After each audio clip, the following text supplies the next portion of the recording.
y ni con la vitamina A, ni con los ejercicios.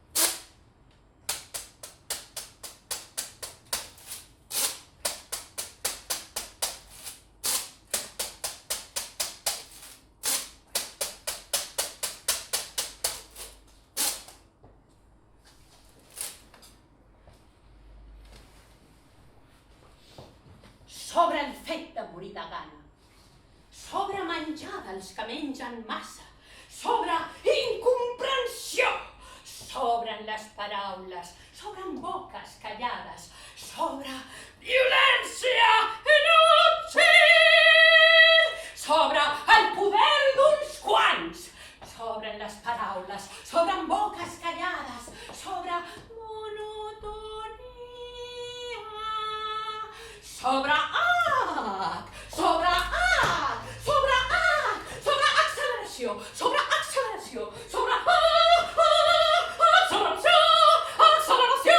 acceleració exacerbada.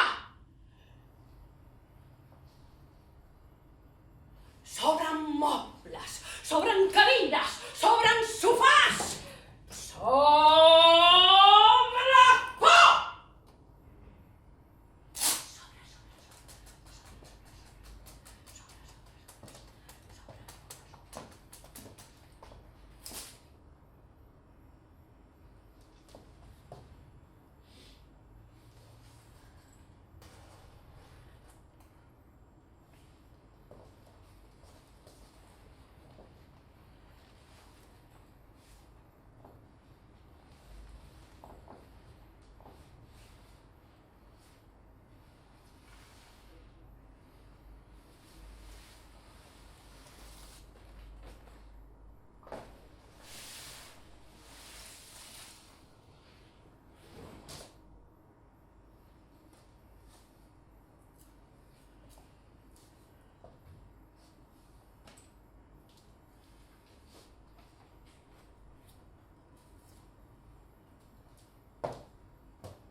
Mira des de la planta, mira des de la planta, mira des de la planta del peu dret.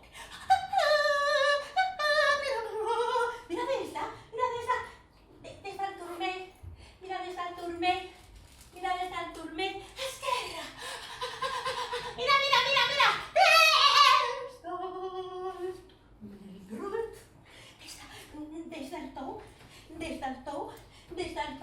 des del tou de la cama esquerra.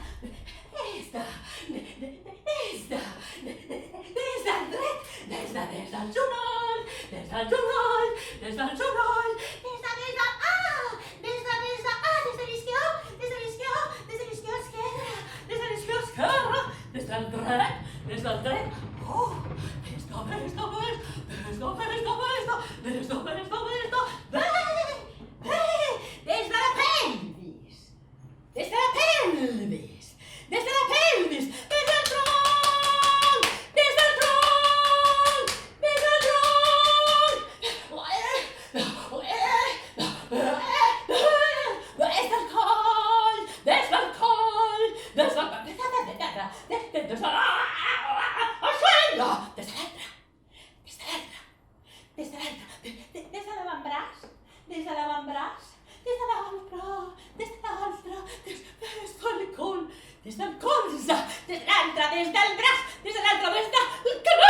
Voilà un bouquet.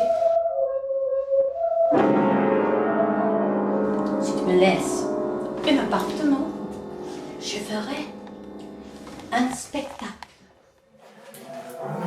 Si tu me donnes un fleur, si tu me donnes une fleur, je ferai un bouquet. Si tu me donnes un appartement, je ferai un spectacle. T'explicaré un conte d'una donna que venia del mar. I és per això que les cames no tenien el costum de caminar pel món. Un dia, asseguda a la sorra, escoltava un cargol. I una veu amiga li parlava. Era una veu antiga. Ella no l'havia oblidat. Ell tampoc. Un dia aquella veu va prendre forma humana i va aparèixer tot lligat per la sorra, com si qualsevol cosa. Tots dos parlaven de silencis, de somnis incomplets, però ella no tenia cames i ell continuava lligat. El mar els escoltava. De tant en tant, només el mar parlava. Un dia d'aquells quan el mar parlava, una onada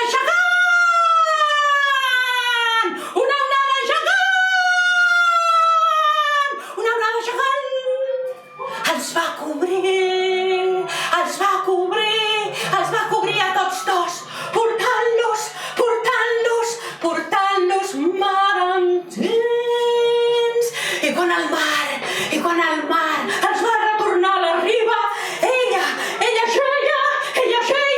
ella xeia tota blanca de sal sobre d'ell. La sal li havia secat les cordes que a ella lligaven. A ella un vent suau. Se li havia endut la sal del cos que ella lligava. A ella un vent suau. Li havien dut les cordes que ella lligava i el guix que li feia ella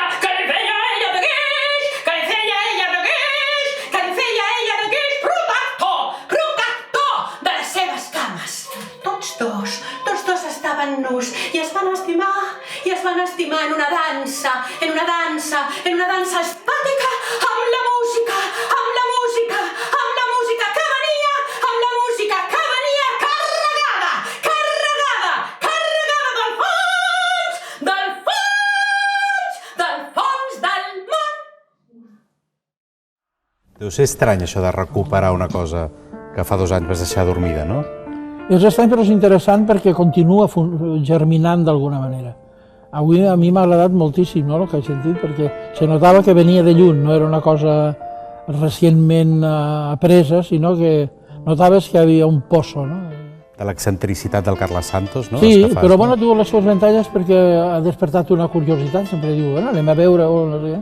I per un altre cantó hi ha molta gent que no, incluïda la família, no? Aquestes coses ja les vaig experimentar quan era molt jove i jo ja feia coses, no? Per lo que sigui, doncs ja la família era la primera que rebotava, no? I això és una senyal de que vas bé, no? Això és un estímul. Ens hem de recuperar culturalment, no? Si seguim així acabarem amb una... Ja sé que hi ha altres coses, no? No sigui l'altre dia qui comparava un plat de llenties amb una sonata de Beethoven, no? Vull dir, ja ho sé que hi ha prioritats, no? Però aquesta espècie de precarietat cultural que ens va arrastrant a tots d'alguna manera, i això seria molt greu. Més que el plat de llenties a la llarga és més greu.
són peces que a ell li agrada molt, el vano i tal.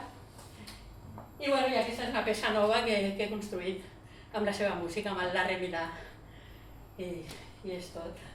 Doncs moltes gràcies per haver vingut i bueno, continuarà. Gràcies.